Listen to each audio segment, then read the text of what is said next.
Brought to you by V-Guard, co-powered by Sensodyne O Vimal বলো কথা কেশরী। Associate sponsor UltraTech cement. এবার দক্ষিণ দমদমের দিকে নজর রাখা যাক, কারণ সেখানে তৃণমূল সমর্থিত নির্দল কাউন্সিলরের গান্ধীগিরি, কাউন্সিলরের দেওয়া পোস্টার দেখেই চক্ষু চড়কগা স্থানীয়দের। হবে নাই বা কেন, আপনাদেরকে দেখাবো সেই পোস্টারটা।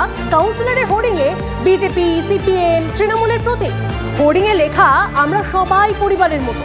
হঠাৎ এমন হোর্ডিংয়ের কি কারণ? নির্দল কাউন্সিলরের বক্তব্য, মারধরের রাজনীতিতে ভোট কমে, এটাই তার উপলব্ধি।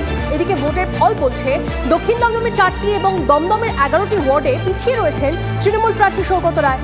দমদম পুরসভায় পুরপ্রধান, উপপুরপ্রধানের ওয়ার্ডে জিততে পারেনি তৃণমূল।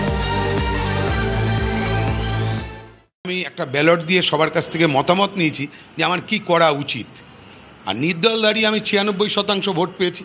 তাহলে আমি তখন মনে করেছি যে এই 96% ভোট তো শুধু তৃণমূলের ভোট না, এই 96% ভোট সাধারণ মানুষের ভোট। তারা ব্যক্তিগত কাজ করেছি বলে সিপিএম, বিজেপি, কংগ্রেস, তৃণমূল তারা আমায় ভোট দিয়েছে। এইটা আমার আরেকটা উপলব্ধি হয়েছে।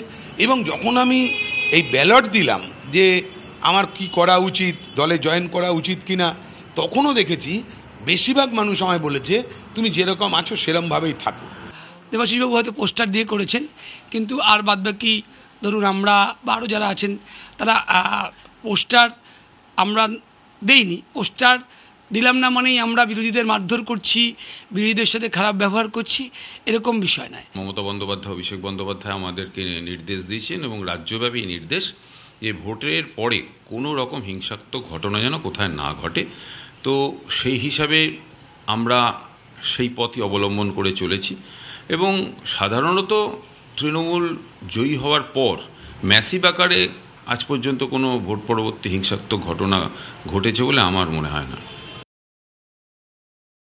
এমনও হয় লোকসভা ভোটের পর ভোট পরবর্তী হিংসায় যেখানে রাজ্যের দস্তুর হয়ে দাঁড়িয়েছে, সেখানে দমদমে উলট পুরাণ। দমদম রোডের ওপরে 15 নম্বর ওয়ার্ডের বিজ্ঞাপনের বক্তব্য সকলের নজর কাড়ছে। যে হোর্ডিংয়ে স্পষ্টতই দেখা যাচ্ছে যে বিরোধী সব দলের প্রতীক সহ সেখানে লেখা আছে এইবার নির্বাচনে যে সামান্য কজন মানুষকে সঙ্গে পেলাম না ভাই, আপনারা সাথে থাকলে আগামী দিনে কাজের মাধ্যমে তাদেরও মন জয় করতে পারবই। কে বলছেন এই বক্তব্য? এই বক্তব্য জানাচ্ছেন 15 নম্বর ওয়ার্ডের নির্দল কাউন্সিলর দেবাশিস বন্দ্যোপাধ্যায় ওরফে ফুচু, যিনি গত পুরসভা নির্বাচনের আগেও তৃণমূলের সঙ্গে যুক্ত ছিলেন।